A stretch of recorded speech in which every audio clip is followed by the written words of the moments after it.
கர்த்தருக்கு மகிமை உண்டாவதாக. ஒரு வார்த்தையால் வந்த பிரச்சனை, அதுக்கு வேதாகமத்துல ஆண்டவர் என்னுடைய கர்த்தர் எனக்கு குடுத்த பதில் என்னன்னு பாருங்களேன். இது இப்ப ரீசென்ட்டா நடந்த ஒரு சின்ன பிரச்சனை. அதாவது நன்றி சொல்லி பிரச்சனை ஆகும் அப்படின்னு கேள்விப்பட்டிருக்கீங்களா? எனக்கு இது ரொம்ப புதுசா இருந்துச்சு என் வாழ்க்கையில. எனக்கு ரொம்ப புதுசா இருந்துச்சு. என்னடா இது! நம்ம செய்ய முடியல அந்த விஷயத்த. ஆனா, அவங்க நம்மளுக்காக செஞ்சிருக்காங்க.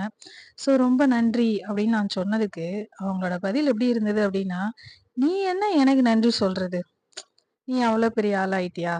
அப்படின்னுட்டு திருப்பி நம்மளையே குற்றப்படுத்துறாங்க. ஒரு நன்றி சொன்னதுக்கு பார்த்தீங்கன்னா, வச்சு செஞ்சுட்டாங்க நல்லா.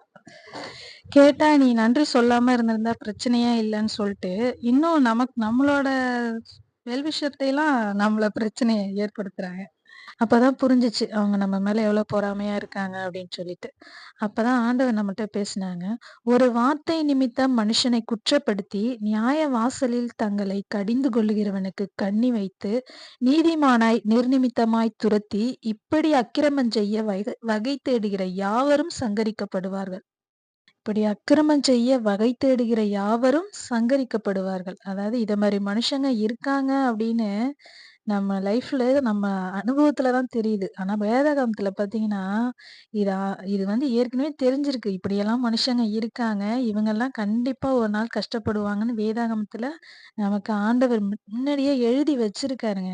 அதனால நீங்க எந்த பிரச்சனை வந்துச்சுனாலும் கவலையே படாதீங்க. வேதாகமத்த கையில எடுங்க. நீங்க என்ன நெனைக்கிறீங்களோ அதுக்கான ஆன்சர், அதுக்கான பதிலு உங்கள தேற்றுறதும், உங்கள ஆற்றுறதும் உங்க தேவனால மட்டும் தான் முடியும். தினமும் வேதாகமம் படிங்க. கர்த்தர துதியுங்க.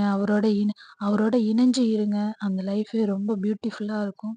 எத பத்தியும் கவலைப்படாதீங்க. God bless you. ஆமென்.